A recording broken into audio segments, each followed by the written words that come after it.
Sebastian Rogers is an autistic boy. He's 15 years old.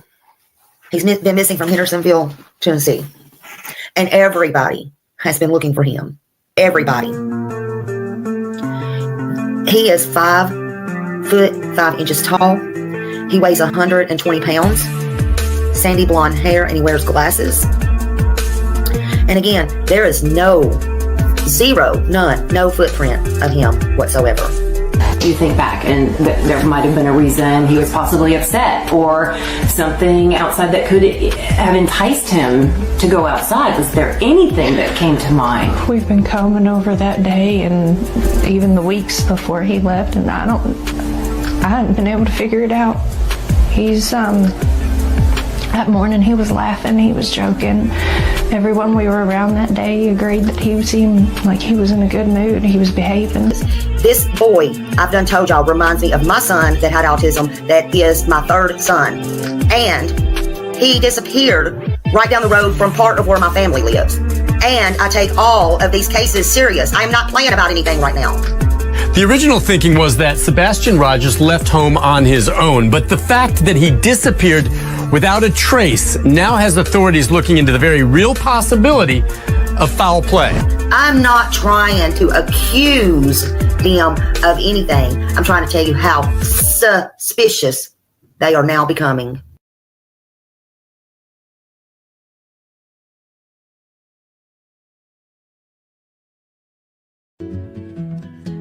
Everywhere you go, you can hear the laughter. Little kids playing, chasing after. Innocence shines bright like a built-in light. With their giggles and smiles, everything feels right. Oh, the joy of little children filling up the air. Their happiness, contagious, nothing can compare. Just watch them run and play, carefree and wild. Oh, the joy of little children. Your theory. I think it's possible that someone has my son. I think it's possible that someone has my son. I think it's possible that someone has my son. Well, hello, everybody. Good afternoon. It is June 19th on Thursday, 2025. I hope everybody's doing well. Good afternoon, Millie. Hello. Hello, Dawn Emery. Hello, Judy Smith. Lots of love to you. And Mamaw, hello. And Christy Smith. Hello, hello. Welcome in. Dee, hello. Let's see, I really found a lot of information last night in last night's live. Oh, good deal, Mamaw. Yeah, I've really been doing a lot of thinking, and y'all know what that means when Smiley does a lot of thinking. So I put my thinking cap on. We're going to get to it today. Y'all better have your drinks and prop yourself up. Prop yourself up by the jukebox. Hello, Janice. Hello, hello. Hello, hello, Jen in Georgia. Hello. And we got, let's see who we got. Victoria Burgess, hello. Deanna, hello. Michelle Scott, hello from Kansas City. Better than cold, that's right. Always, hello, hello, beautiful. Hindsight, hello, beautiful. Great live y'all did. Lorraine Law, hello. Michelle Scott, Kathleen, hello. Susan Kemp, hello. I always said I'm working as usual, listening. Hope y'all have a great day, and I hope you have a wonderful, beautiful, blessed day. Show Poodles, hello, hello. And Susan Elizabeth, Judy Smith, Olga, hello. Let's see. Hello from the bushes. Can't stop thinking of mom now. Dad is going to. I'm so sorry. Prayers, many prayers, prayers. Happy Juneteenth, everyone. Happy Juneteenth. Hi, everyone. FYI, I changed my screen name for safety. All the doxing made me freak a bit, and it's Dina D. Oh, I know, and I'm so sorry. I'm so sorry. These people are evil. Nala, hello. Judy Smith, hello, hello. Holly S, much love, much love. Much love, everyone coming in. Thank you for being here. Sharon, hello. Good to see you. I am so glad. I'm glad everybody's here. I think I got down to the bottom. Leslie, keep it real. Hello, hello, everyone. Everyone, thank you for being here. I really appreciate you. Everybody in the bushes, everybody coming in.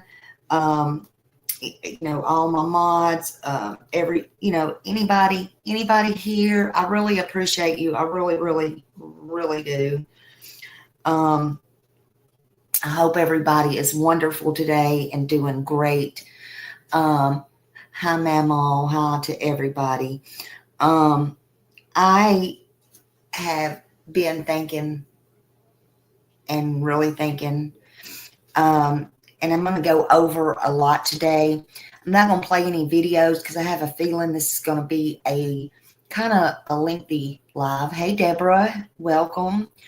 I would appreciate it if you would just put a thumbs up. That's all I ask, so we can kind of get this information out. Hey, Nan, welcome, welcome. Welcome, everybody. Everything in this live today is my thoughts. I mean, my deep thoughts, okay? Going back, it don't make it right. It don't make it facts. It is my thoughts and my opinions. But it is off of the fact, well, what we know of the case, okay? Of everything that's been put out and all that. It's just more put together, okay? And it dawned on me why nobody's, well, maybe they have. I shouldn't say that. But it's come from my head, my heart, my soul, and I've just thought about it. It don't make one person right or wrong. It don't make anybody have to agree or disagree.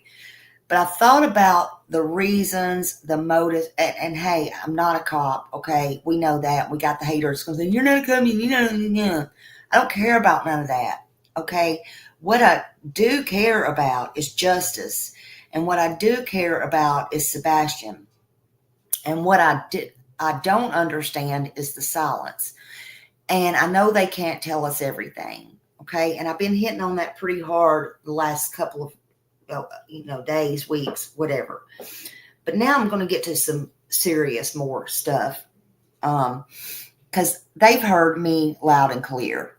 LE, DA, everybody. I'm not stopping, but I want my thoughts. I got into my thoughts. Sometimes that can be good. Sometimes that can be bad. I don't know. It don't really matter. It's mine. They're mine. And I'm going to try to lay this out. But as I got to writing and I got to thinking and I got to putting my stuff down to pen and paper and going back and reading and research, whatever you want to call it, okay? I've come up with at least, and I don't know why they haven't, at least 5 motives in the beginning. I said 5, okay? And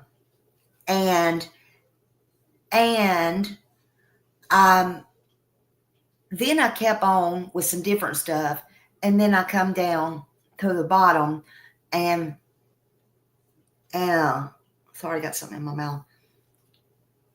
And come down to the bottom, hey, Harley. And then I come up with something a little bit more I'm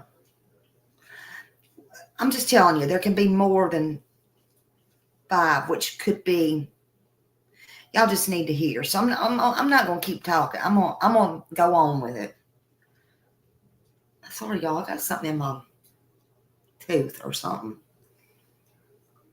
Sorry about that. Oh, I hate that. Anyway, so I'm going to get on with it. Get on with the program, okay? Get back to the program, Smiley. Get on with it. So, hey, Noni and Judy and Harley and everybody coming in, Kimberly, anybody I didn't speak to. I'm going to go over a lot, and I want y'all to get comfortable.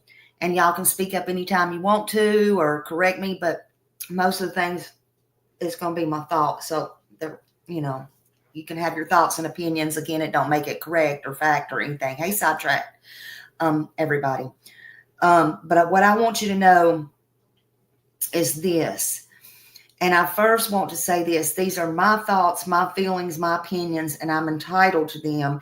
And it don't make them true or fact, but it can very well be a possibility. We don't know anything really because everything said or done has pretty much came out of the mouth of the parents. But it has been 16 months in this case of a missing 15-year-old Sebastian Wayne Drake Rogers, who is now 16, who's had a birthday making him 16. And he is missing without a trace. He's missing from his Hendersonville. Damn. Sorry, y'all. He's missing from his Hendersonville, Tennessee home, who was last reported missing with his mother. And if you don't know this case, please go study it. The only time I have today to explain it is what's going to be in this long thought process that I've had. And it's a high profile case and it has many, many twists and turns. I have so many thoughts. I just want to get them out here. So please listen, sit back, get comfortable, and think. Please, I appreciate it. I'm going to be looking at chat off and on. I'm sorry if I miss anything. Put something red up there if you really need to say something. Try not to distract me because this is crazy. Oh, nothing, Jen. I've got into my thoughts real hard today. Yeah, so we're going to talk about my real thoughts and theories today. So why did Sebastian Rogers not take anything with him? And then let's be clear. I don't think he ran away. Okay, I don't. So what I'm saying is, why did Sebastian Rogers not take anything with him at all if he did run away? Because there are people out there who think he did. Let me be very clear again. I'm going to say it again. I have never thought he ran away, and I will never. And I said, even if he is found to this day, and he says himself, that he did, I will swear that I'll be raw, honey. I will swear that he was brainwashed this whole time to say, if he's ever called, to say that he run away. But I promise you, I will never think he run away. So my question is, why did Sebastian Rogers not take anything with him at all if he ran away? That question strikes me right in the heart to this day of the many inconsistencies in the Sebastian Rogers case and his disappearance. If I were to believe, or any of you were to believe, and I'm not telling you what to believe, this runaway theory, then you tell me for a fact, why didn't he take his phone? Why didn't he take a bag of money? Why didn't he take any extra clothes? At least one set. Why did he leave in the middle of the night after a wonderful day with his mother and a wonderful weekend with his mother? In the dead cold of the night with no shoes. That's right, Sergeant King. Why didn't he take anything of his favorite belongings? He's autistic, and I hate to keep bringing that up, But autistic people, kids, teens, older adults, they have to have something special with them. It all raises serious questions. He did not run away and he did not leave voluntarily. So it does not add up. And he was a teenager. Hey, Robin. He was a teenager, right? So teenagers, they kind of plan. I know they're impulsive, but they tend to take a backpack, snacks, and we know he likes snacks because he snuck them in his room. And hey, didn't Mom say they just went to the grocery store that day? He had snacks he could have snuck out with him. He wasn't giving a crap what his mom thought. He would be gone. He'd be run away, remember? So he would at least took his shoes, but he didn't, you know. So there's no digital trace. There's no cell phone pings because he didn't take a cell phone. It was still plugged in the kitchen. He didn't take anything he loved or liked. The weather conditions was poor. I know. There's one or two that wants to point out it wasn't that cold. But yeah, you get out there in that weather with no shoes and you know, you try it, okay? Have sensory issues. Look at the video at the Texas Roadhouse, guys. He was in short sleeves and he looked like at one point he was cold, right? His mom had on a jacket. I don't know. But law enforcement leaning on the runaway narrative, that come from Katie and Chris. You know, and that was pushed.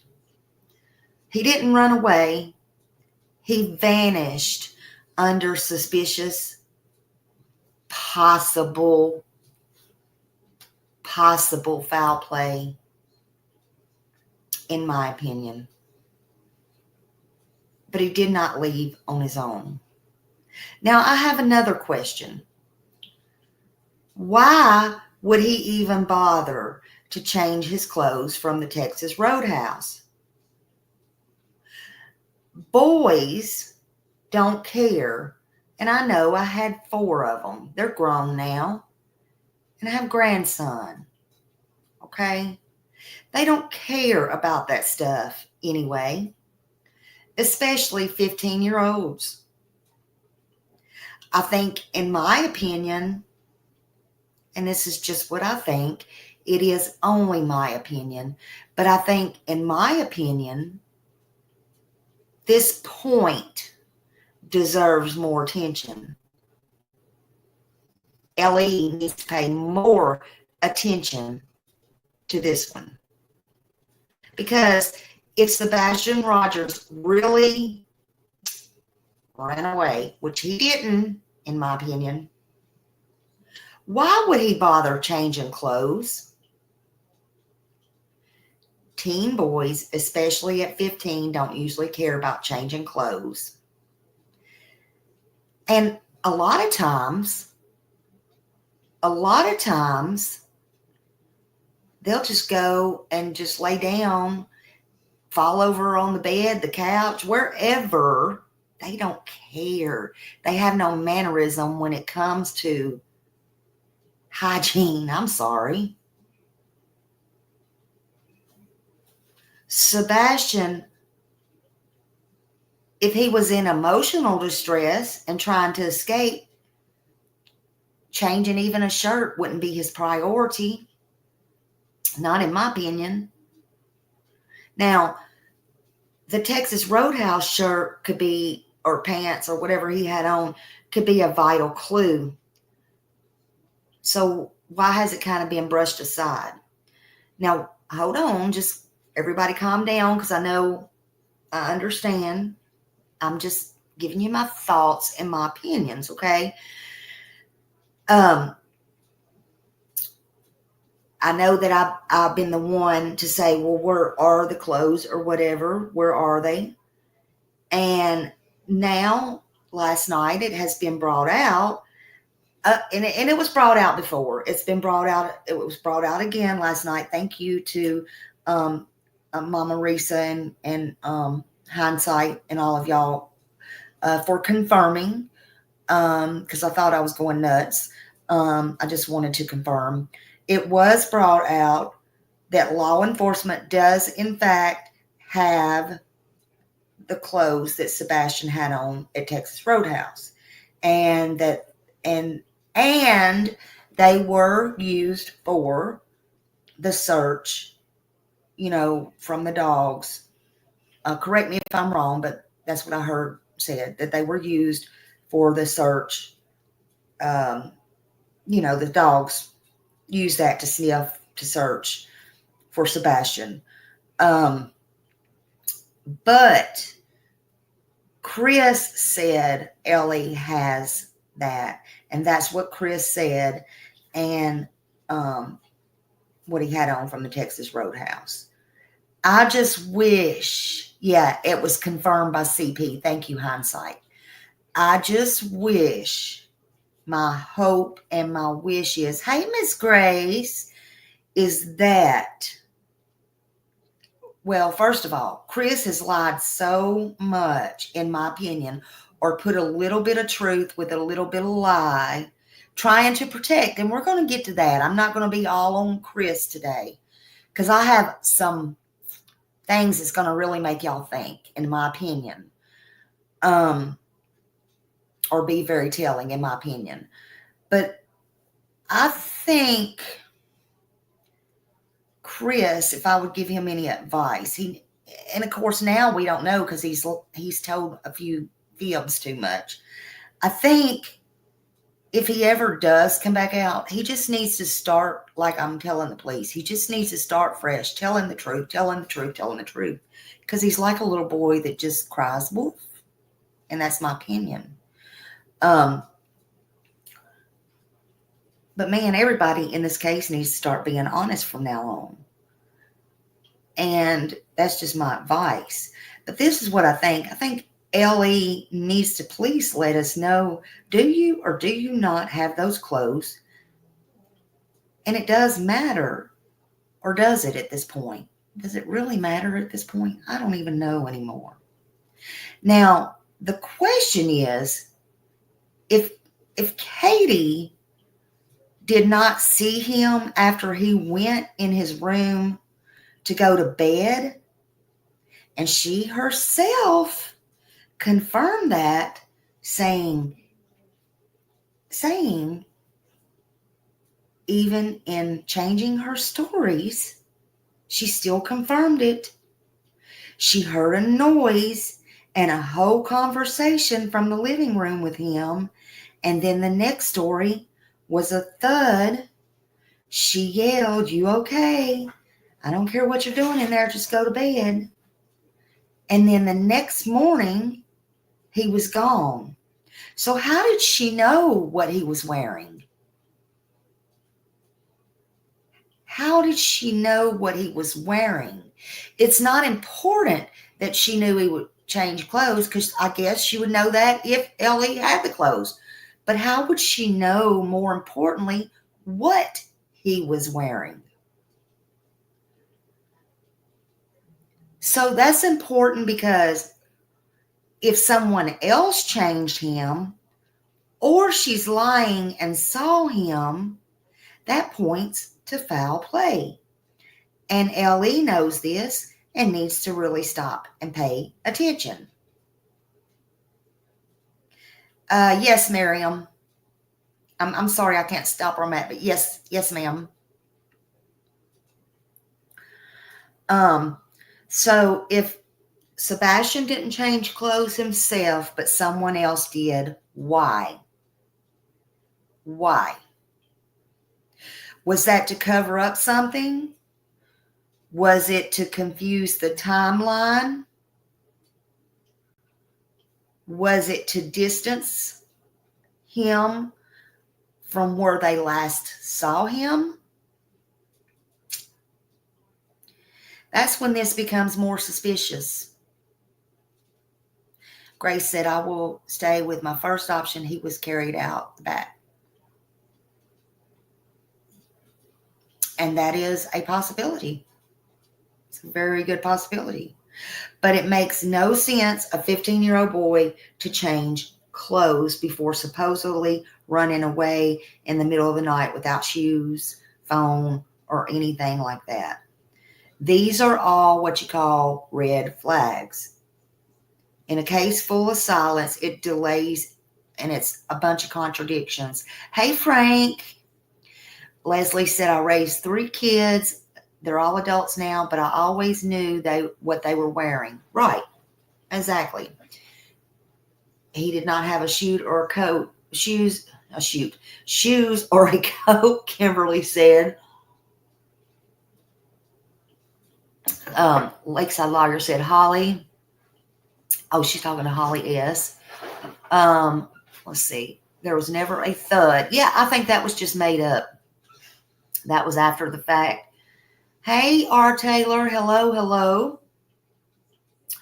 So that also brings me to how in the world did his mom, Katie Proudfoot, know what he had on and she didn't see him leave? You know, he disappeared allegedly in the middle of the night. Well, between 12 and 6, we know, allegedly. And she discovered he was gone the next morning.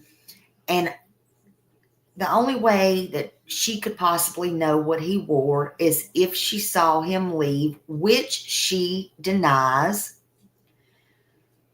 She found clothes missing, which she's never clarified that, and she's never confirmed that. Or someone told her what he was wearing, but who, and that would definitely make her an accomplice. Katie reportedly gave specific details early about what Sebastian was wearing, but there was a bunch of mistakes there, if y'all don't remember. All that was questioned. Every bit of it was questioned. You know, all black, all this, all that, stripes on pants, not stripes, sweatshirt, not sweatshirt. It's so damn confusing, I don't even want to go there, honestly. And I will only give credit to Craddock for that one interview that he did. I've played it a couple of times that Rich and Ruby brought out that was early on, and Craddock and them act like they did not believe a damn thing she said, and I still say that to this day. But they, in my opinion, are still covering up. In my opinion. And the more this goes on, that's what I see. It is, Holly. It is. Oh, and we're going to get into it. And when I asked, did he walk out the door? It was a no. No, he couldn't have. When her and Chris both told me no way he could walk out the front door, or he would have been seen.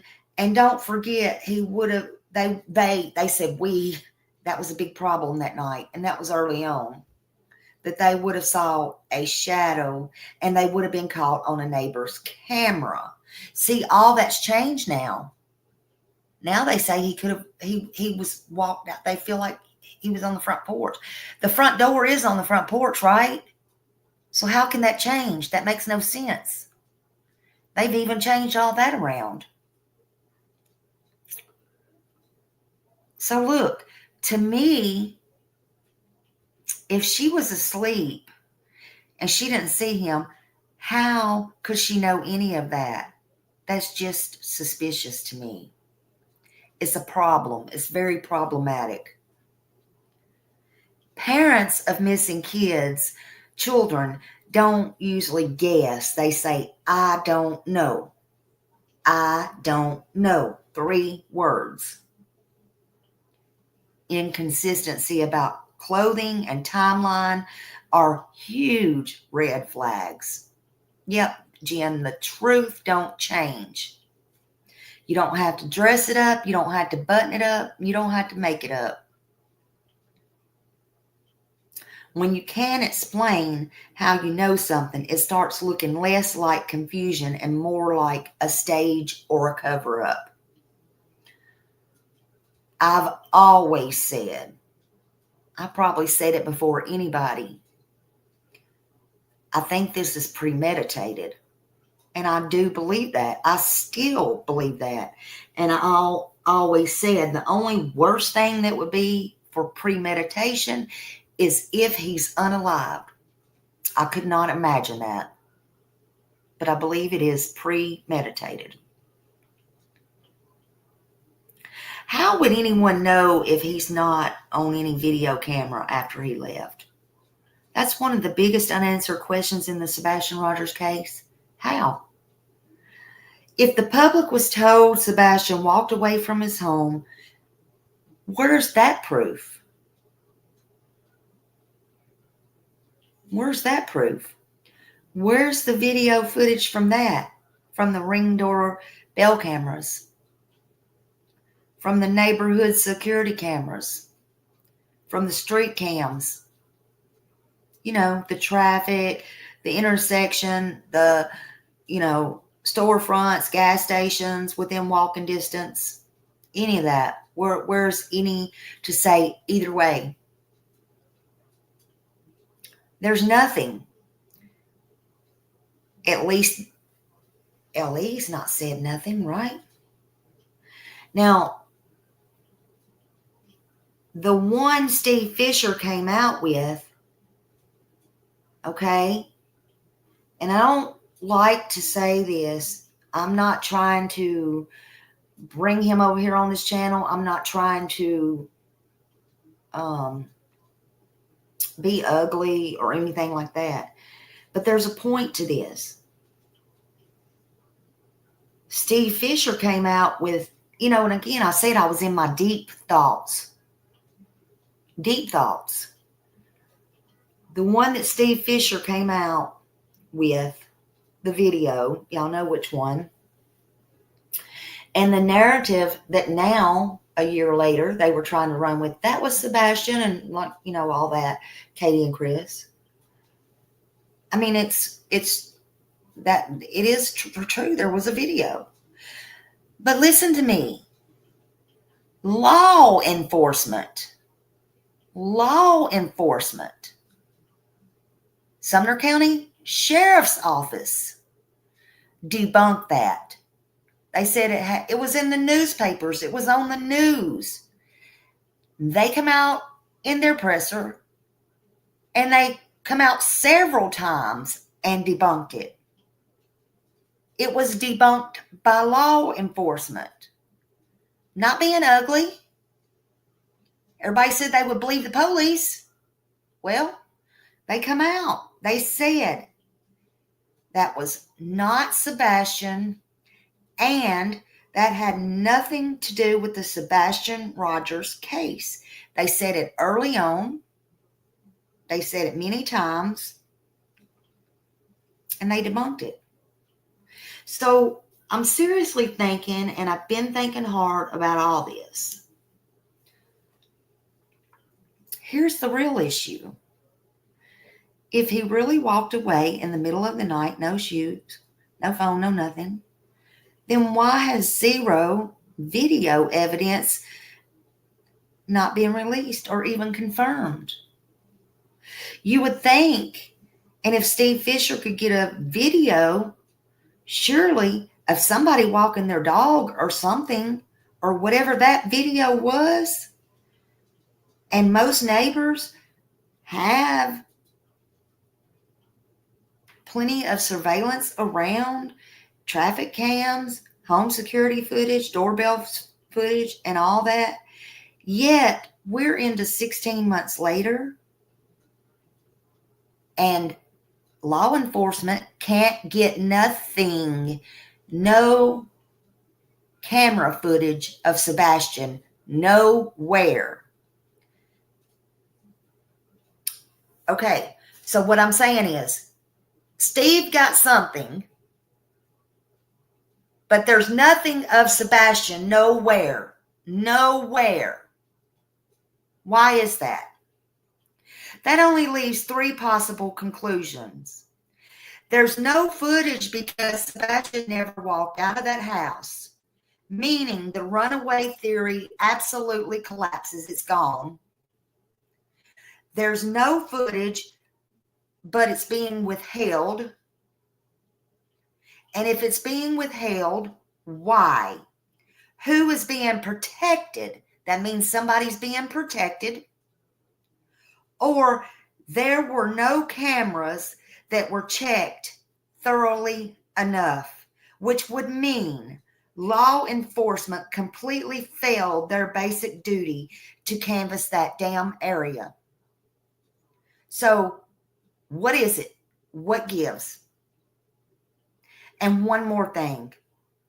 If no one ever saw Sebastian on any camera leaving, how can anyone with confidence say he left at all? That's why this case smells more than ever like a cover-up than a search, in my opinion. So, who is covering it up? That's the question everyone should be screaming right now. Because if no one is saying where Sebastian went and no one is showing any evidence, then someone is just failing and they're hiding. So see, it's not that I'm taking up or doing that for Steve Fisher, but if he has a video of a kid or somebody walking at that time of night, but on the other hand, nobody has a video of Sebastian, then there's a real freaking problem. Do y'all see what I'm saying? There's a real problem. So who's covering up what? So look at these possibilities. The inner household, Katie Proudfoot and Chris Proudfoot, and again, these are opinions and theories and my thoughts. Their stories have shifted. Chris, who wasn't Sebastian's biological father, did most of the speaking. He took over. He made the narratives. Okay? Katie, Sebastian's mother, has gone silent. Neither one of them had been to prayer vigils. No pressers, no emotion to the public eye, inconsistent timelines.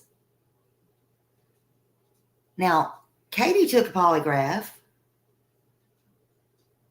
which polygraphs don't hold up, but that ain't the point. Y'all are smarter than that, so listen to me.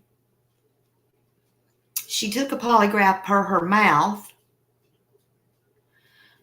At first, they lied until they got on Nancy Grace. But then Chris admitted he hadn't took one. Nancy offered Chris one. He said he would take one, and then he chickened out. That's exactly what I said and what I mean. I mean what I say, and I say what I mean. And then he lied and said something nobody's ever heard of, that TBI told him, he can't take it, which made us all kind of chuckle. Seth took his and he passed. They come out, vouched for him in public. The polygrapher did on national TV. But we ain't talking about Seth. We're talking about that inside that household where Sebastian went missing. Holly said, just like you always say, Smiley, none of it is normal. It's not. It's not normal. In my opinion, Katie acts like she knows where Sebastian is. Who doesn't advocate for their missing child? Katie doesn't. She's too busy playing house. And we're going to get there. Honey, we ain't even got into the meat and potatoes, and I think there's a dessert with a freaking big-ass steak after the meat and potatoes. So just hang tight with me. Y'all hang tight. Y'all hang tight.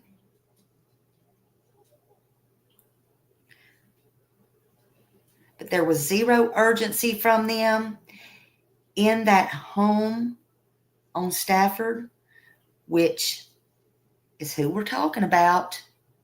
Jen said, I'm hanging with you, sis.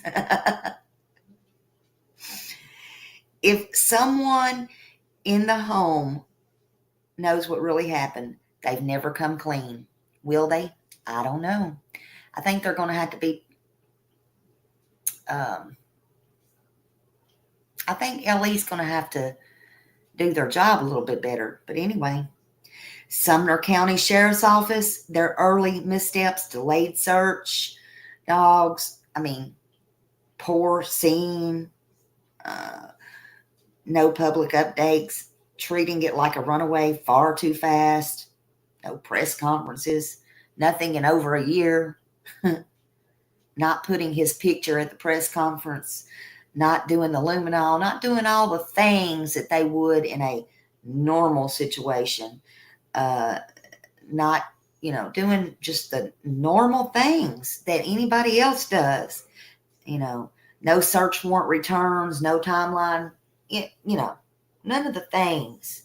Their silence looks like less like caution to me and saving integrity for the case and more like protecting someone or something.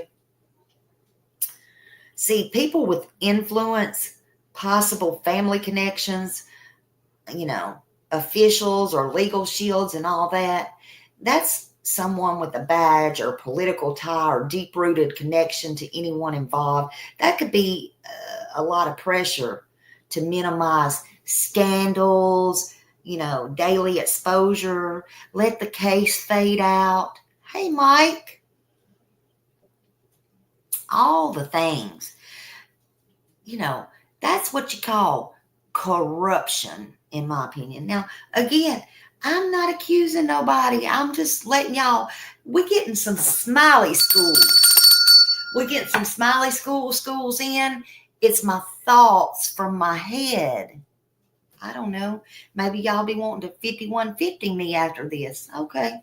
Yeah, somebody once tried that on Smiley, and the cops laughed, and the Summer Wellscapes. My cops here laughed. Bay County laughed. Ain't nobody here gonna 5150 Smiley. Smiley's got plenty of sense, honey. Smiley's got all kinds of fucking sense. Y'all don't understand. Y'all the ones that be needing to get some common sense. Common sense. Even old Shoeshine sent Smiley a 10-page application, honey. Yeah, Smiley's still sitting right here. Ain't nothing wrong with Smiley. So this come from my thoughts. I'm just giving y'all some school. That's what it's like, yeah. The old Burger King thought he was going to do that. Ask my cop. Ask my cop. They laughed. They laughed. They laughed.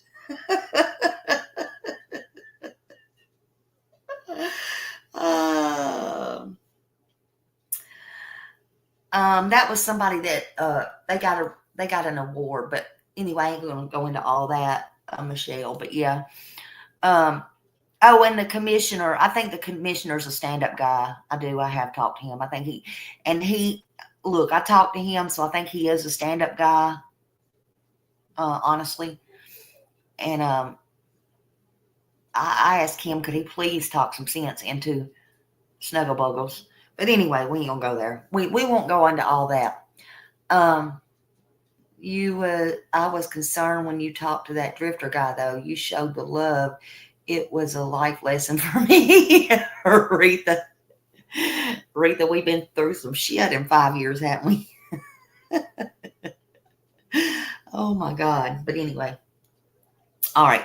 So back to the story. So, yeah, but sometimes this is what corruption looks like. And sometimes corruption doesn't look like action. It looks like silence, honestly.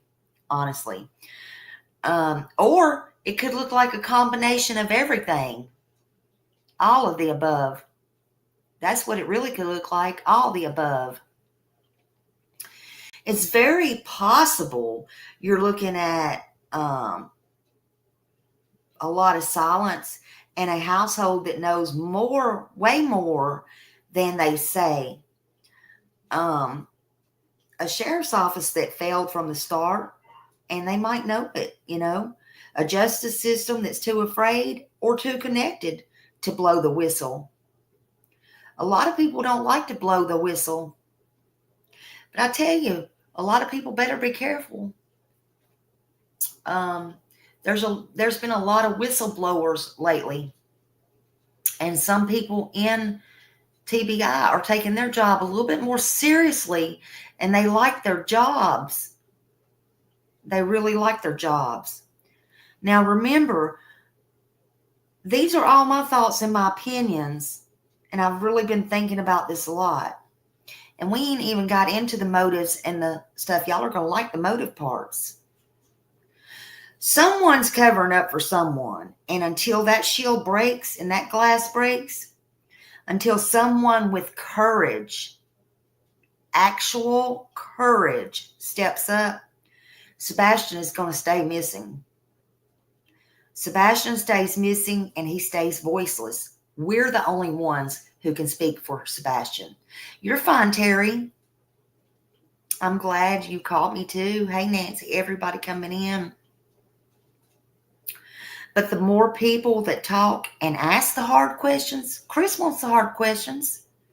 Well, honey, you can get them now. It's been 16 months. We want to give you the hard questions now. You're fixing to get them on down when I keep going on down, honey, because I've been pulling them out of my brain. And it may be more of remarks that you're not going to like, but you're fixing to get them. Because this silence needs to be broken. It needs to be broken all the way, and somebody needs to speak, and somebody needs to speak loud for Sebastian. I really want to get into some of the meat and potatoes now here, which is motive. I've never seen somebody who could have 5 or more motives, but it's true. And I don't think Ellie's went over that. Maybe, I don't know. I don't know. 5 or more? Good God. Y'all want to go to the potty? You need to get some popcorn? You need to get your drinks? Some of this might blow your mind. I mean, we listen to videos. We listen to people talk. We go into things. But when it's all put together, you start going, holy cow. Well, I started picking it out today. What would a motive or motives look like? Hey, Tabitha. Let's hear from KK parents. You need to let the dogs in. Go ahead. I'll let people start putting stuff in here. I'll give y'all a few minutes. 60 of y'all, please touch the like. Y'all, please touch that like button. Please touch that like button, because it's fixing to get real good in here. It's fixing to get real, real good. And then after these 5 motives, I'm fixing to tell you who I really think is the weakest link and who the bomb will drop and explode if somebody will get on the roll. And that's how I will end it. Woo! It's going to get good, honey. Y'all give me some of them likes, thumbs, likes. Woo! Whoop, whoop. I think, look, y'all think I'm behind the scene looking all ugly and stuff? Look, y'all want to see my pretty face? I'm just kidding. Motive, he was 15 eating all those snacks. That's right. It's not just silence, but the report's very rude behavior. Yeah. I don't, Pebbles. I did before, but I don't anymore. When Smiley starts thinking it don't get good, I don't anymore.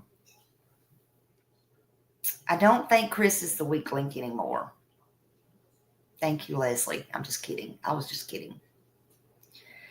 I don't think Chris is the weak link anymore. And y'all are going to find out who I think is the weakest link. And why. And why.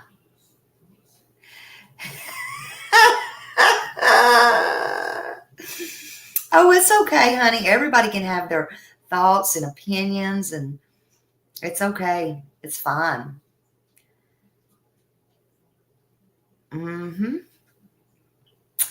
Yeah. Read that. Every young preteen and teen could make that one call. Absolutely. Absolutely. I think this could be the calm before the storm. I think Smiley's fixing to stir the pot a little bit here on the end. I don't think I mean to, but I think Smiley done got serious and got some thoughts stirred up, and they ain't going to like them. Nah, Jen, it's not Chris. Chris is running with that narrative. Okay, are we ready for some meat and potatoes, honey? Y'all getting hungry? So what would a motive, or in this case, motives be? I think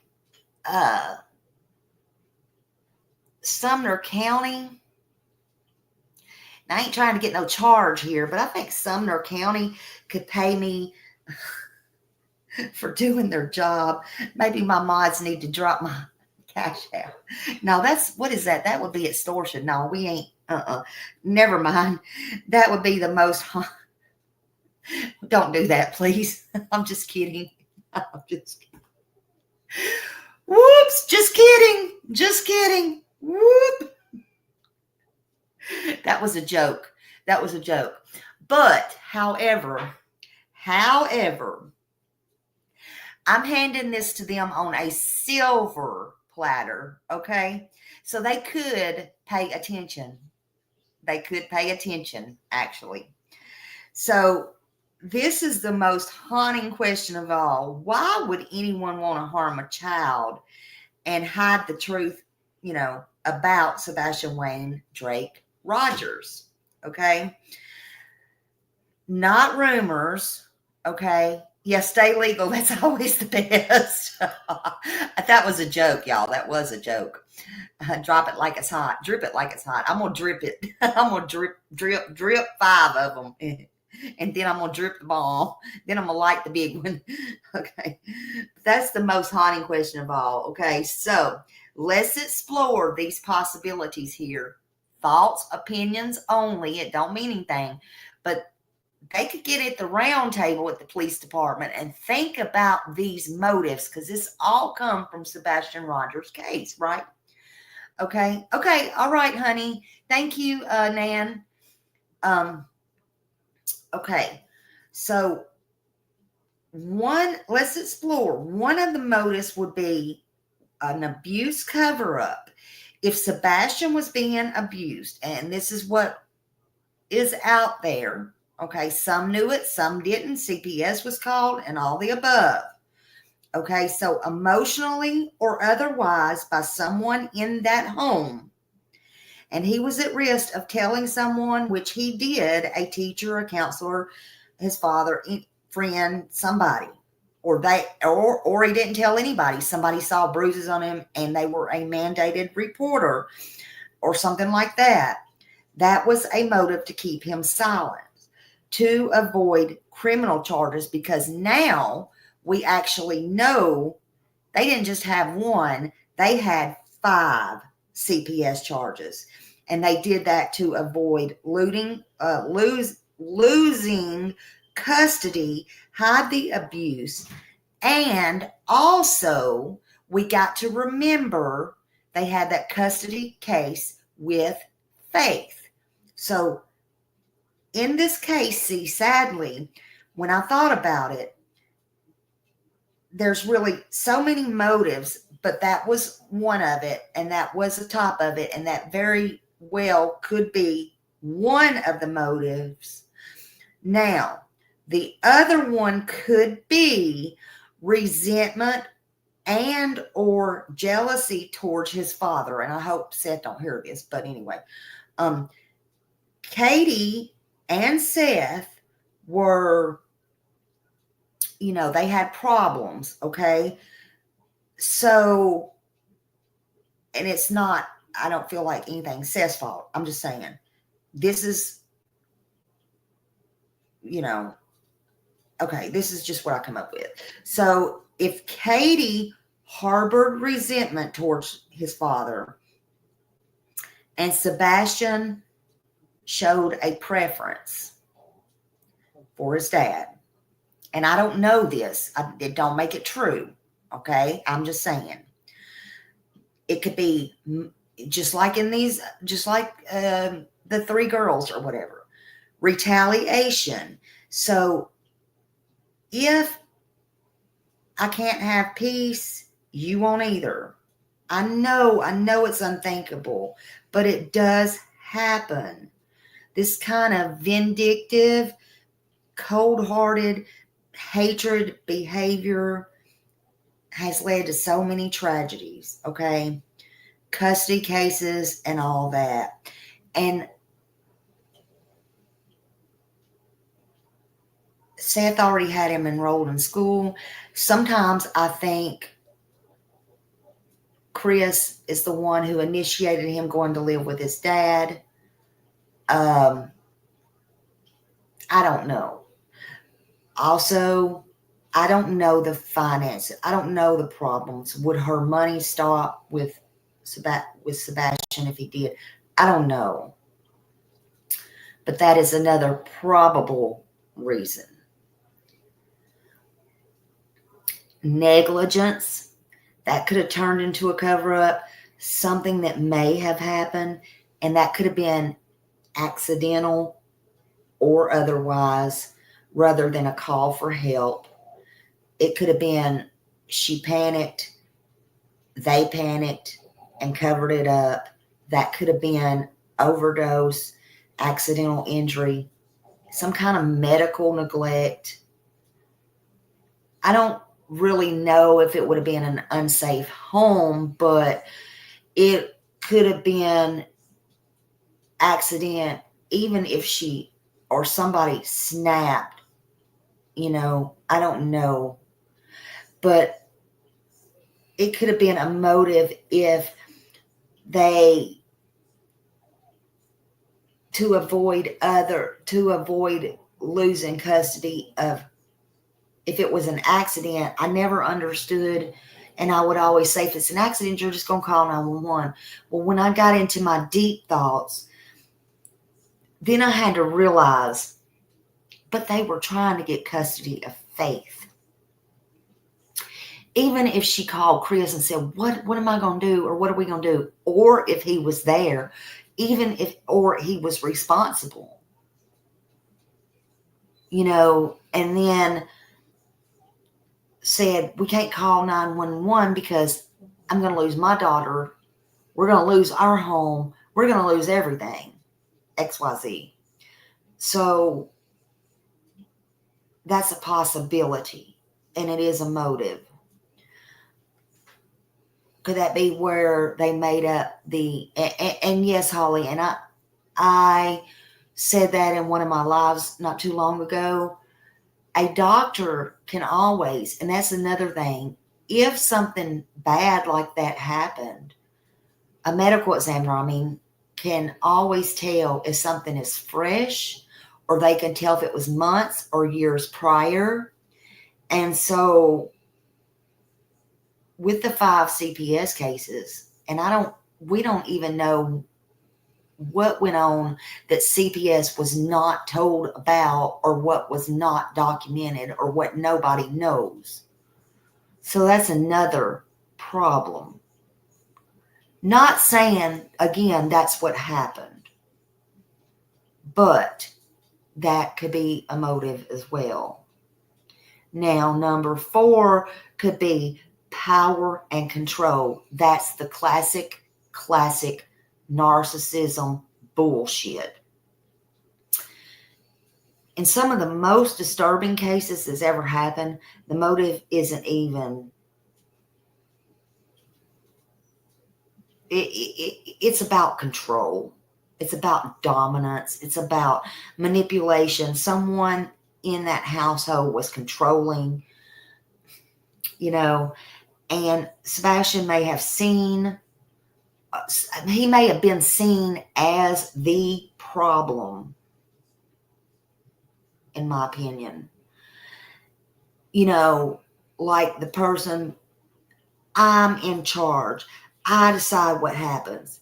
If Sebastian was pushing back, and I'm speaking of Katie too, that don't mean Chris had to be there. Although I do think a lot of times he was. And yes, you're right, Jen. They have already shown, and Nina confirms this. And look, I'm not just speaking on him. I think, in my opinion, Katie is just as egotistic as he is, although she don't show it in public. That's my opinion. She wants people to think she's this, not like that. And I'm not sure, but I even asked her on my live, is it true? And Chris made a joke about it. I'm like, did you really hit Seth? I hate to go back and ask you, did you really do this? And did you really hit Seth? No, and Chris made a joke. I said, I don't know. I wasn't there. He said, for the record, I wasn't there either. So I believe she did. I'm going to tell you something. I'm a woman. Most of y'all in here right now are women. Women nowadays, especially these young ones, they are some trifling witches. I'm just telling you. I know. I got 4 boys. Just saying. Trifling. But anyway, the motive, I'm in charge. I decide what happens. And if Sebastian was pushing back and he was growing independent or defending his father, and that's come up before too. It could have triggered someone to be emotionally unstable. And number 5, keeping someone else's secret. Sebastian may have seen or heard something he wasn't supposed to. A conversation, some type of act, something criminal or deeply hurtful or shameful. And in that case, silence the witness in these cases. The child becomes a threat to someone, somebody's image, and we know they love status, honey. Their freedom, their reputation. So in this case, silence would be the motive now, even if the original tragedy or accident was the ongoing silence and lies, or the transparency means someone is protecting themselves at the cost of justice for Sebastian. Let's talk about when you live above your means. We're going into that now, okay? Because this is bullshit. That's 5, and then we're going to get into another bombshell. But let's talk about when you live above your means, because this can tie in with Sebastian Wayne Drake Rogers. Coincidence of disappearance, date, same as ending a marriage, in my opinion. Exactly. Now that's, I do believe in the superstitions. I believe in angels. I believe in demons. I believe in all kinds of things. But one thing you'll never hear Smiley say, and you can go back to many things, you'll never hear Smiley say, in fact, I say it all the time, I don't believe in a lot of coincidences at all. In fact, I don't believe that bullshit. I don't. When there's too many coincidences, you better be looking, because something's definitely wrong. There's just not that many coincidences, and that starts pointing you into the directions of, you better be looking at it. That's red flags. Red flags, in my opinion. No, she don't, Jen. Exactly. Hold on one second. Let's see. Hold on. Sorry.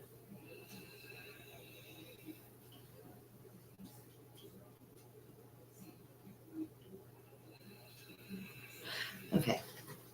Sorry about that. So let's talk about when you live above your means, because I think that could tie in. When you live above your means, it means you're spending more money than you actually have to earn, more money than you've earned or you actually have. And you're trying to maintain this lifestyle that your income cannot support. And it's often to impress others, to mask your insecurities or feel in control. And your status, and it leads people to make dangerous, immoral, and even criminal decisions. So how might this connect to Sebastian's case? Well, yeah, and I always felt that house was like a prop house, so they could get faith or visitation or whatever they wanted to do. And if someone in Sebastian's household was financially struggling or spending money they didn't have or relying on an image or status of control and worried about losing support or housing or custody, I don't know, child support or, I don't know, then that person might lie to protect their income. I'm just saying, it's just thoughts and opinions at this point. They might cover up a tragedy to avoid losing child support. They might blame a child for stress that they can't handle. They might use manipulation on that child. Show Poodle said, I have said from the beginning, how do they afford their lifestyle and their professions? Neither one is rocket. Exactly. Or worst of all, do something unthinkable out of desperation or resentment. So living above their means isn't just about money. It's about lies, facades, and fear of losing control. And in tragic cases like Sebastian, that false lifestyle can turn into neglect, deceit, and cover-ups when something goes terribly wrong. Was this going on here as well? Maybe. Everything points to those signs, but I don't know. I can't say for sure. It very well could have been. So let's talk about it. Why living above your means is an image control and a dark hole and some type of role in Sebastian's case that I think, appearances versus reality. Honestly, there are reports and social media that indicate that Katie Proudfoot and Chris presented a certain lifestyle, but underneath it, there may have been financial pressure. And there were also signs of instability and prior issues. There was custody court battles going on. And you know yourself, those are very expensive. They're emotionally draining. And if the image they were trying to protect didn't match reality behind closed doors, then that's a big problem and it's a big red flag. Chris became the voice in the media after Sebastian vanished, not Katie, not his mother, and many people, including myself, found this very suspicious. You want to know why that's relevant? Because in households where control matters more than connection, the child's well-being often takes a backseat to the adult's egos and narratives. And that ego usually says, we cannot look bad. We cannot lose control. We cannot lose income. That mindset can lead people to lie, to hide, even to silence the truth to protect their own comfort. Some of them, it can even drive them to illegal stuff. I'm just saying. Now, another thing. Sebastian was a reflection of his dad, Seth Rogers. You've heard Katie get on there and say, he was getting those thick eyebrows, he was this, he was that. If Sebastian admired or preferred his father Seth, which many have indicated, then jealousy or resentment could brew up. It definitely could brew up. In emotionally unstable homes, that kind of dramatic stuff can happen. And it can make a child a target. Not always physically at first, but emotionally. And eventually it can boil over and become physical. In many tragic cases, children become collateral damage. And then it starts over battles, money. Remember when Chris called Seth and said, did you give him $20 or whatever it was? Or did you give him $40? That's control. And it starts over that kind of stuff. And, you know, just causing problems and egos and all that kind of stuff. So also, I think, again, they was living above their means. Was living above their means part of this problem? Probably, yes. And that matters. When people are stretched financially, their judgment also cracks. When they fear losing status and support or custody, they start panicking. And when they care about more things and how things look, and more than how things are, and more about stuff, then their children, like Sebastian, become vulnerable, and they start to take it out on their children, and they start rage, and then they start the cover up. And then the bottom line, Sebastian, you know, he shows signs of how, you know, of the abuse, and he starts to mask it, or tries to. Chris and Katie's mask then starts to fall off even a little. They start losing control. And this or that right there, you know, maybe is a key. I don't know. Because in cases like this, it's often not just about money, or it's more about image too. And it's about resentment. And it's about control. When people feel they're losing control, they do desperate things. And in some household, control is everything. Control over the child, control over the narrative, control over how others see them, control over what secrets stay hidden. Secrets make you sick. So what might have been coming out of their control? Custody battles. Katie was in battles with Seth. You know, Chris was in battles with Nina.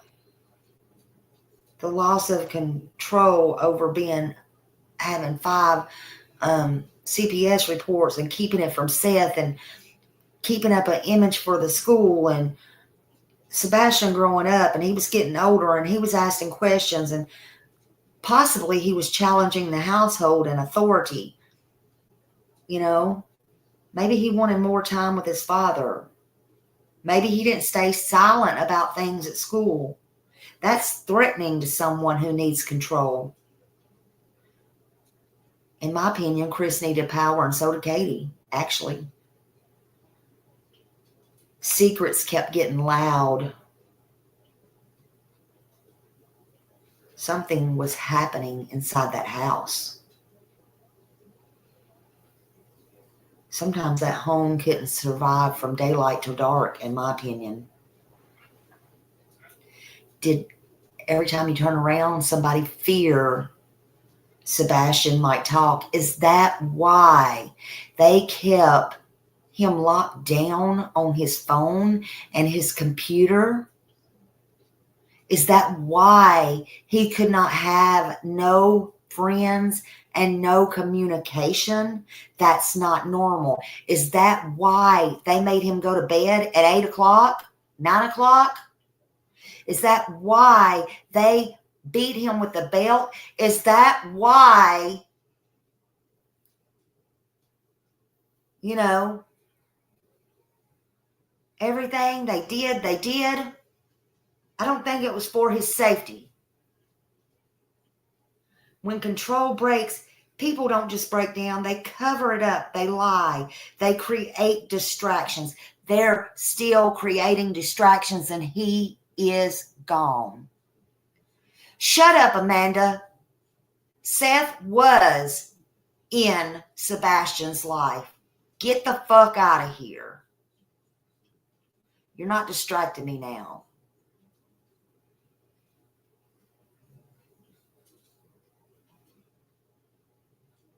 And I don't care if I took that wrong or not. Seth was in Sebastian's life. The lack of pressure and control, shifting stories, the family shut down. It all screams one thing. Someone lost control. And now they're doing everything they can to get it back. All you have to do is tell the truth. And in the middle of all that noise and manipulation, it's one innocent child, Sebastian, still missing, still voiceless, still waiting. There was talk of Sebastian being enrolled in school with his dad. He was already enrolled in school with his dad. Maybe Katie didn't like that. Maybe she wanted the control, but not the burden. You hear that, Amanda? That's right. There could be the motive right there in plain sight. If there was talk, even a possibility, that Sebastian was going to be enrolled in a school under his father's care, then everything changes. Let's break that down, shall we? She wanted the control, not the burden. And if you'll remember, I think that's the first time that word come out, burden. I hear people use it all the time now. I asked them in my interview, was Sebastian a burden? It stumped them. She wanted the control. Chris wanted the control. But they did not want the burden. That's a powerful statement right there. And tragically, it describes many parents in a toxic custody situation. These parents who don't really want to do the day-to-day parenting, but they refuse to give up control because they don't see their child as a person. They see it as a leverage and a piece of power. So Sebastian was about to switch schools and custody to this father. Katie might have felt threatened. Losing her child means losing control, possibly child support, and her public image. Oh my God, what would I look like as a mother giving my child away? Let's just make him disappear instead. Let's make the public feel sorry for me. But it didn't work out like that for you, did it, Katie Mae? Didn't work out like that for you. You look like the biggest piece of shit as a mother on the face of the earth. Oh, just wait. We're fixing to get to more. This is not going to make you look so hot. Smiley's been thinking, so let's just let Amanda talk. I don't care if I read it wrong. Seth was in his life. Stop it, Amanda. I don't like your attitude.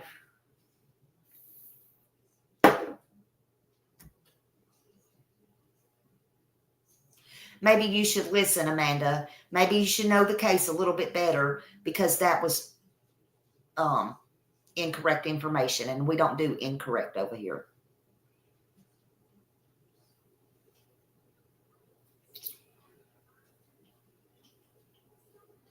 I mean, you'll stay. You can stay.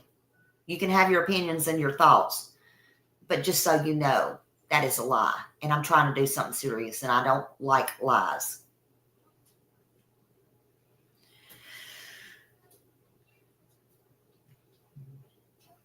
If the court or school started asking questions, she could have been held accountable. She could have been angry if Sebastian expressed that he preferred his father's home. It might have triggered resentment. Again, I don't know that he did, and I don't know that to be true. But that could have mixed fear with ego, control, and all of that could have been danger for Sebastian.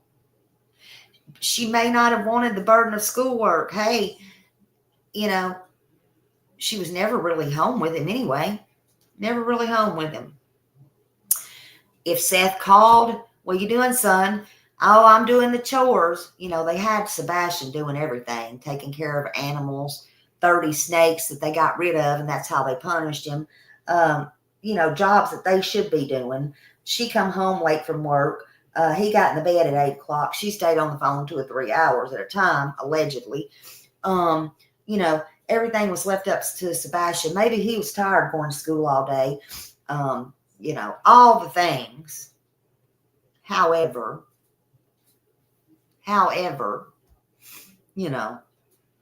he would be cleaning house and doing all the things. She didn't want the responsibility of doing nothing but making sure she didn't go back from riches to her rags. She didn't want the responsibility of meetings and rules and the burden of homework and the risk of being judged, of losing in court. But she also couldn't let him go without, like she lost or whatever. And in those twisted emotional storms, children like Sebastian suffer the most. Exactly. I wonder when they had family dinner. I know she took him out to Roadhouse, and I know all that. I just wonder when they got together with the in-laws and stuff like that, if he got to go too and enjoy that. I just wondered. Something I just thought about.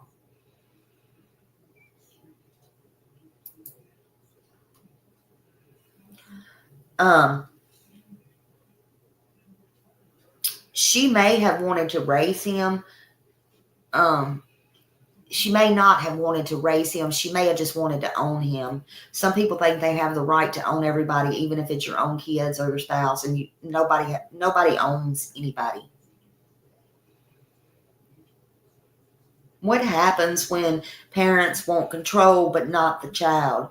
When custody becomes power. When a child wants to live, you know, with somebody else and they're punished for it. You know,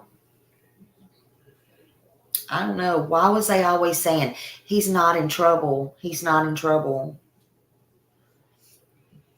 I don't know. I don't know where that comes from. And then what cuts even deeper on top of that, everything else allegedly, there was talk of her own marriage. And here's where we're going to get into the real stake. There was talk of her own marriage being in trouble. So my thoughts on that is this. Yes, that cuts even deeper. You've got these storm fronts colliding all at once in that household. You got custody pressure, losing Sebastian to his dad. You got, if there was talk of Sebastian switching schools, spending more time with his father, or even living with him, that could have made Katie feel rejected, exposed, losing control over everything. Her life is a whole damn mess. Her life is a hot freaking mess at this point. Her own marriage is cracking. There were rumors and observations that Katie and Chris's marriage was under stress to the max. And yes, that matters. Because when relationships breaking down, emotions are raw. People become volatile. The blame gets thrown around. Children tragically become the lightning rods. I even heard, and again, it's allegedly, I even heard Chris accused her, like he, knew. He was on dating sites.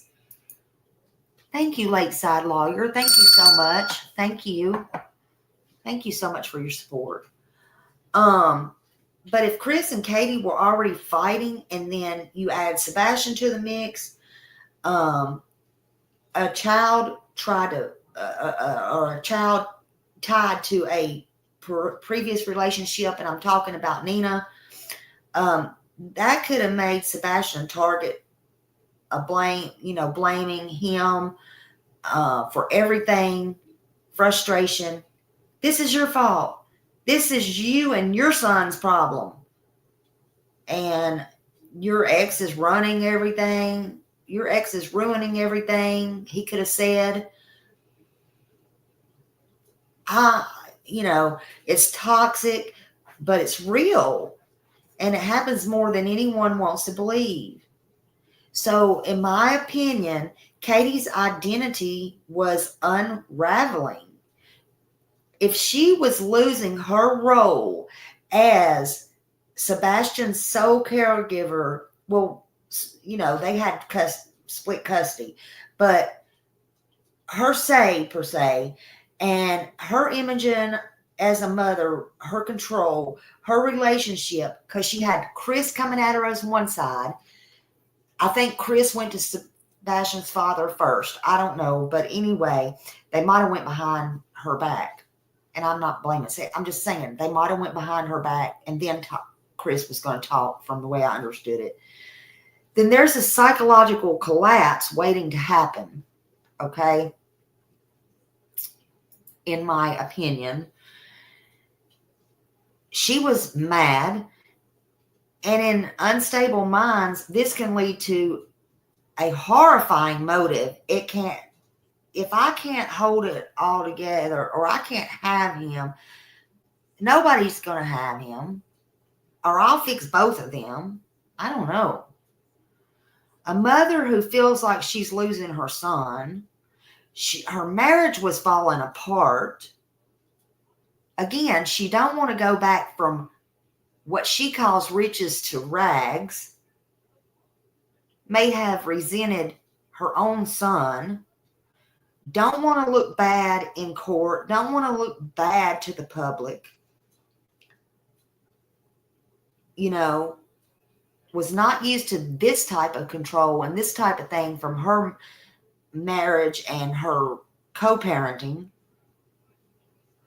I think she might have been desperate. And Sebastian may have just been the scapegoat, and everything was going wrong, in my opinion. I feel, in my opinion, Katie was losing her grip, her custody, her marriage. Everything was in trouble. And motive number one talks about, all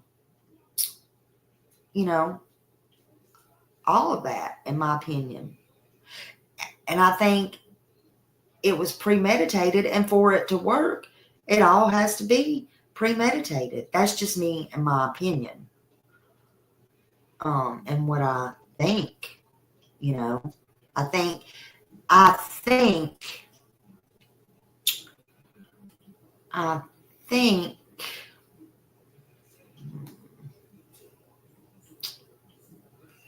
think Katie deceived everyone too.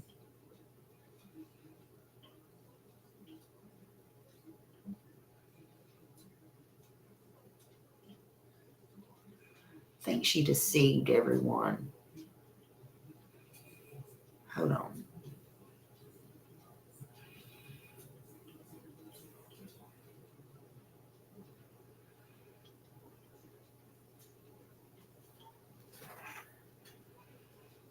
Hold on, I'm sorry.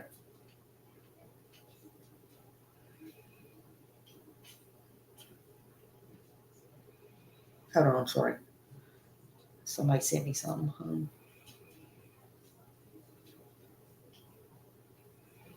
Okay, sorry. Yeah, that's fine. All right. But Katie was concerned. She was concerned. I think Chris gave her an ultimatum. I think he told her it's him, and we've heard this. I think he told her it's him or it's me. And I think he told her, especially after that CPS, I think he told her, get your kid under control or I'm done. He had that court date with Nina. And I think he told her, you're costing me custody of my child. I think he told her, and this is my opinion and my thoughts. Thank you, Holly. Thank you, Holly. Thank you for the super sticker. Thank you. I appreciate you. I think he told her, you're costing me custody of my child. CPS is now in my life because of your kid. You and Seth. I could hear him now, but that's just my thoughts. And then, that meeting at the school, whatever, I think that broke the camel's back. Camel's straw, or the straw that broke the camel's back. I think Katie was desperate to keep Chris. Maybe for stability, maybe out of fear, maybe because she's trauma bonded to him. Maybe, I don't know. But I think she picks the man, not the boy, not the blood. I think the man. And I think once that decision was made, Sebastian was in danger. I think that Chris didn't even realize that she would do that. I think this was not a random event. I think it was pressure over time. I think the resentment was growing daily. And could it have possibly been rage? I don't know. But I think it was a breaking point. I think, I think Chris felt disrespected by Katie. I think he was embarrassed by CPS. I think he felt threatened by another man's child in his space. I think he felt powerless to win his own custody fight. So he does what, and he's definitely an abuser, but I think he does what abusers do when they feel powerless. I think he also explodes, maybe with his violence, maybe with his manipulation, maybe with something worse. I don't know. But I think she chose Chris over him. Was it one or both? I don't know. Was he there? I don't know. He's the only one. His whereabouts cannot be determined. I don't know. But I think he was surprised to know that she chose him over her. And that's what no one in authority will say out loud. If Katie helped cover it up or is an accessory, or if Chris did or he's an accessory, but she chose him. That's my opinions and my thoughts. Now, CPS to me ignored all the red flags. I don't know. That's the hard truth. Sebastian became the consequence, but he didn't run away. He is the victim, and these people need to stay in their own lane. They need to start thinking about this. He gave her a choice, and she took that choice. I feel that is my opinion all day long, and I feel like it's pre-med, period. That's what I think. I will always think that. But this is what I think, and this is where I don't know what y'all are going to think, but you can think what you want. Katie always in that family. Okay. See, I think Chris had to clean up Katie's mess, whatever the mess was, whether he's out there or not. And I think Chris and his family, some of his family, there's more than one that knows. Okay. Whew. Okay. So Katie knows many secrets on all of them. She's just like them, honestly. She really is. Okay. And what I mean by that is they kind of saved her in a way when they took her in. Whether Mommy Dearest and Papa Bear didn't know all about her past or whatever, Chris did. Okay. And whether they found out later, I don't know. But that was used to their advantage, in my opinion. They made the mistake, though, of trusting her. And she tried to prove herself too hard. She knows so many secrets about them. And don't forget, they allowed her, and she tried to take away faith from Nina. She was all ha ha and he to them. And they were deceived, though, by her, especially when she did that. Okay? So they thought they could trust her. So let me just go over this with a little bit of bullet points. And then we're going to do something. This was premeditated. Okay? I've always felt that, especially on Katie's part. And the more we look at the facts, the more this starts to make sense. Custody battles, her own and Chris's. Tensions with CPS. Pressure from Chris to fix the chaos. Katie wanting control, not the burden. Katie trying to fit in with Chris's world, and maybe Katie knowing secrets about everyone.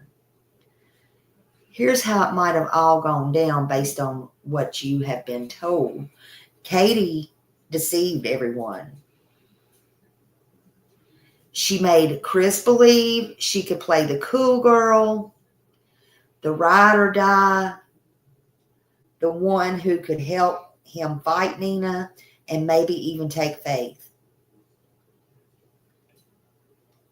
But Katie, in your view, was a master manipulator, not a helper. She's more like them than any of you, any of us, any of us thought. And she's more like them than any of his other wives are. They let her in, but they let her in too far. Sebastian became the problem.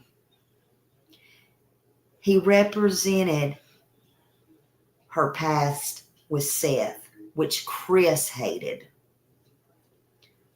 A legal liability if CPS was watching them.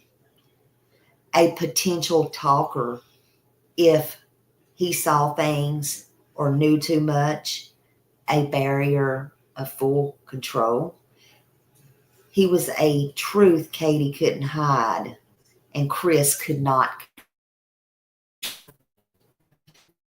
happened, Katie could not undo. It wasn't just a moment of rage. It was a premeditated, or at least planned enough to include lies, manipulation, and silence. And maybe Chris, realizing the damage that was stepped into, he had to clean it up, whether that meant disposing, threatening, or silencing others. And so far, they've done a pretty damn good job of it, if you ask me. But it was all to protect Katie, himself, his family, and the legal battles they're all entangled in my opinion. Now, everyone is caused to be locked in. Katie may know too much about Chris and his family, their choices, their involvement in Nina's custody fight. So instead of turning her in, I'm talking about Katie, they shut her up, they protected her, and they took away Sebastian's truth under layers of silence. And that makes this not a missing persons case. It makes it a cover-up with multiple people scared of what would happen if the truth comes out. But they have misjudged Katie, and it backfired. They let her in my opinion, on too much. They used her to help fight for faith. They saw her as a tool and a weapon and an ally. But Katie was never truly loyal to any of them. See, what Katie wanted, in my opinion, was power. She wanted validation. She still does. And when everything started slipping away from her, she did not protect that family. She's protected herself, y'all dum-dums. That's exactly what she did. Yeah, they're trauma bonded now. And at that very moment, well, maybe not yet, but they're all going to get dumped. Or they're all going down. But guess what? Sebastian has paid the price. And now they're all trapped. They're trapped in silence together, like accomplices in a web of their own making. And here's a terrifying thought that Smiley done thought. Katie might know everything, what Chris said, what Nina said, what Nina didn't know, what Nina didn't know, what CPS did or didn't catch, what happened that night, and who else was involved. So now they can't expose her because she can expose them. Y'all, that's not trust. That's a mutual hostage situation. Yep, that's fine. Katie just is, okay, so here we go. In my opinion, Katie is the weakest link, and she is the fuse. Somebody needs to light up so that bomb will blow up. Katie's the weakest link. And once she snaps, once she slips up or she flips, God only knows, this case will probably break wide open. That's my opinion. Chris is doing all the talking right now. That's why Chris is coughing. That's why he's blinking. That's why he's hitting the table, whether they're in the same room or not. During interviews at odd times, that's why he's giving these little signals. That's why he's running the show and the entire narrative with Katie. One wrong word, one wrong move, and the whole house of cards comes crashing down.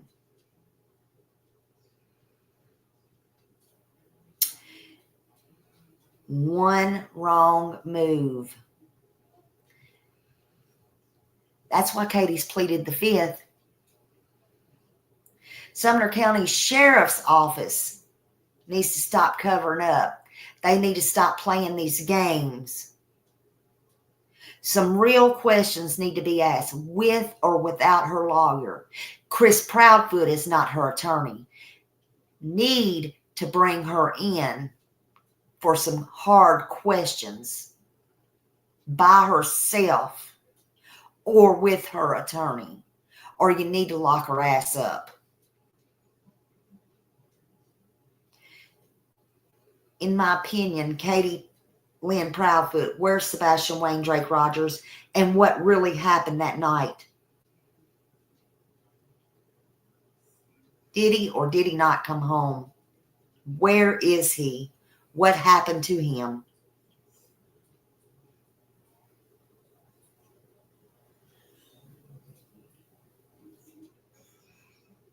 He's your son. What happened to him? They're going to turn on you. The truth is going to come out. You're going to go from your rich to your rags. Whether it be Chris gets sick of looking at you one day, or mommy, dearest, or whether they come get you and you're in them stripes or that orange.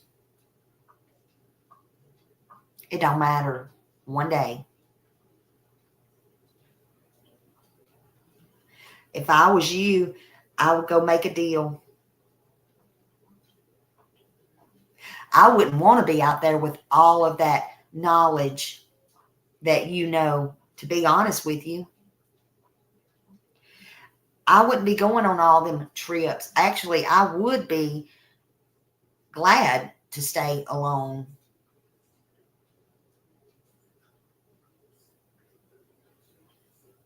Actually, I'd be trying to find my way somewhere else, to be honest with you. I'd go make a deal. I couldn't sleep with both eyes closed, that's for sure. So who's going to turn on who? I don't know. But the question is, where is Sebastian Wayne Drake Rogers? Thank you, Miss Kim. Thank you so much. Y'all keep up the good work as well. That's my thoughts and my opinions. I thank you all for being here. I thank you for listening to me. And I hope somebody pays attention, because I have never seen so many motives in my life.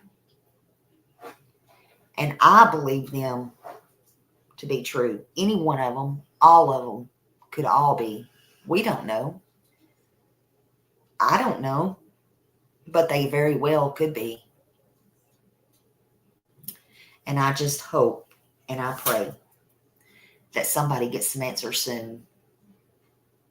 Just keep spreading awareness for Sebastian. And if you have any information, no matter how small, please send it in. 1-800-TBI-FIND. Send it in to all of them. 1-800. Call FBI. 1-833-TELL-DOG. I know my mod's been dropping the link. 615-451-3838. And y'all have a wonderful day. Thank you so much. Thank you. Bye.